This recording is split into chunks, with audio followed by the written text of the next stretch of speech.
maju ya harus mau pusing. Kalau nggak mau pusing ya udah kayak di DPR aja lah. Kalau nggak mau maju ya udah jadi anggota biasa. Kalau jadi pimpinan dikasih tantangan. Kalau kita kasih tantangan berarti kita dikasih kesempatan untuk maju. Ya. Kalau dikasih dikasih masalah berarti kita didorong untuk overcome masalah-masalah itu dengan cara kita. Gimana caranya? Kita harus belajar terus menerus. Harus belajar terus menerus. Jangan berhenti. Jangan kemudian selesai lalu kemudian lembek udah. Itu tadi mensiasati hidup. Ya, ya. Mensiasati hidup. Jadi hidup ini luas, jadi harus kita nikmati. Ya, jadi melihat tantangan bukan hanya bikin pusing aja, tetapi itu jadikan sebagai bahan untuk mensiasati hidup. Betul ya, Bu? Jangan di kamar aja. Dari Bu Maya, versinya gimana Bu Maya? Bu Anggia kayaknya tadi sudah wise sekali ininya advice-nya. Mungkin saya menambahkan sedikit ya untuk tadi generasi strawberry. Ya. Jadi mungkin memang begini kan, di saat ini kan sekarang semua serba instan. Semua orang merasa semua ini kita instan gitu. Semua itu tidak ada yang instan. Semua itu pasti ada kerja keras di belakangnya. Dan mungkin kadang tidak terlihat. Ada phrase, what you do in the dark is what puts you in the light. Harus mau memang bekerja, hard work, soil, blood, tears, and sweat itu harus ada. Jadi tidak bisa instan karena semua ini mungkin kelihatannya cepat ini, tapi banyak sekali pekerjaan dilakukan. Tough itu yang tadi Bu Anggia juga sebutkan, itu memang kita harus tough, kita harus bisa mau bekerja, mau habiskan effort kita untuk visi yang jelas. Nah itu saya rasa mungkin tambahan tips sedikit tuh. Jadi jangan berpikir bahwa semua ini instan, tidak mungkin terjadi dengan instan. Pasti proses yang years and years and years untuk mencapai di sini. Iya. Lalu kalau untuk burnout pastinya ya iyalah manusiawi ya, kita pasti ada capeknya, ada burnoutnya, ada ininya. Tapi kalau buat saya pribadi, saya karena fokus dengan achievement yang kita bisa lakukan, dan saat achievement itu terjadi kayak ini sekarang mentransformasi Sarinah ya, dan pasti akan Bu Raisya akan transformasi lebih lagi dengan visi yang lebih lagi dan berbagai lini bisnis di bandara, di mana saat kita melihat achievement itu saya rasa tidak bisa dibayar dengan uang.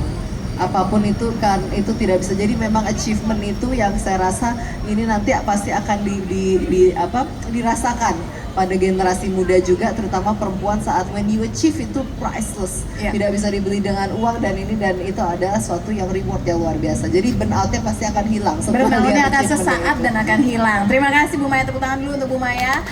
Selanjutnya Ibu Melati, terakhir. Aku seneng sih pertanyaannya. Ini pertanyaan banyak banget nih yang selalu, setiap saya mentoring itu pertanyaan selalu keluar, nggak pernah nggak keluar, pasti. Tapi kalau di saya tipsnya dari dulu ya, karena saya mulainya dulu dari field engineer ya. Jadi pertama itu harus mengenali diri sendiri. You have to understand yourself. Kelemahan kita di mana, kelebihan kita di mana. Apakah kelebihan kita itu bisa jadian bagian dari tim kita atau enggak? Karena kadangkala kalau kita sendiri tidak mengenali diri kita sendiri, burnout, sekalian yang jawab yang tadi, itu pasti kejadian karena you feel like whatever you do itu nggak ada gunanya gitu. Jadi the first thing I always telling everyone, know yourself first. Karena kalau kita tidak mengenali diri kita sendiri dengan baik, kita itu nggak akan bisa stand out in the crowd.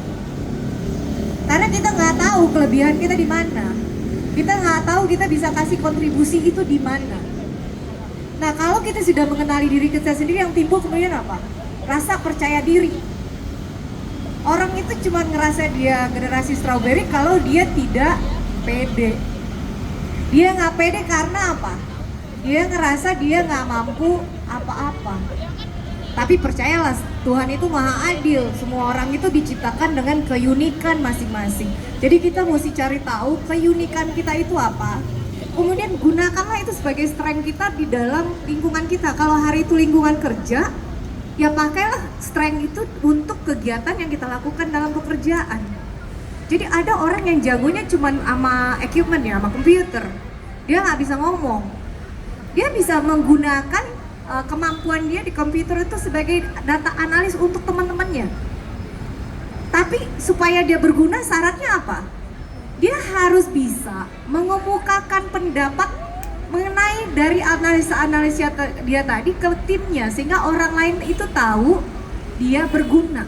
Jadi kan ada rasa itu, kita ngerasa kok gue gak ada gunanya ya, ya kan gitu ya, yang selalu mikir kita seolah-olah lempeng itu kan, karena kalau lagi duduk meeting terus kok kayaknya orang ngomong apa, kok kayak kita not be part of the game gitu kan. Tapi sebenarnya nggak gitu. It's really depend on us. Kita harus tahu kelebihannya apa atas diri kita sendiri. Karena nanti kalau kita nggak tahu kelebihan kita apa dan we cannot use it, nanti jadi nggak pede, nanti jadi burn out. You feel like overload every time. Karena apa? Kerjaannya berulang-ulang tapi nggak pernah bener. Akhirnya burn out, you feel sad, you feel depressed, you don't like everyone, and suddenly like, aku resign aja deh, ini toxic sekali lingkungannya, I cannot handle this. That's not supposed to be happen kan. Tapi saya sih saranin, setiap orang tuh harus punya hobi. Jadi kalau saya tuh, kalau di kantor suka ditanya, ibu itu kalau ngamuk itu 5 menit hilang, karena caranya gimana gitu. Saya cuma bilang, karena saya sama mereka tuh gak pernah personal. Saya marah dalam rangka pekerjaan. I try to fix things. I don't do personal accusation. I just fix my things. After that, you just move on. Harus bisa gitu. Jadi kalau lagi capek, biasanya saya lari. Biasanya saya angkat beban. And then I will focus on myself loh. Karena harus gitu menurut saya. Jadi kalau buat, tapi saya senang pertanyaan itu selalu muncul setiap saya mentoring, entah kenapa. Mungkin karena mungkin nggak percaya kali ya caranya gitu. Tapi I believe if you find yourself, put yourself in the community correctly, Anda pasti jadi Anda sendiri dan nggak akan mungkin punya mental strawberry. Saya yakin itu. Keren, tepuk tangan dulu dong untuk keempat pembicara kita. Sayang sekali Bapak Ibu sekalian karena waktu kita sudah habis. Sekali lagi saya ucapkan terima kasih banyak. Semoga apapun yang disampaikan hari ini bisa bermanfaat untuk kita semua. Dan ingat seperti yang tadi disampaikan bahwa kita semua khususnya perempuan bisa jadi apapun tanpa lagi ada ketakutan stereotip apapun. Kalau gitu sekarang langsung saja saya akan memberikan apresiasi dan penghargaan atas komitmennya sebagai Inspiring Women Leader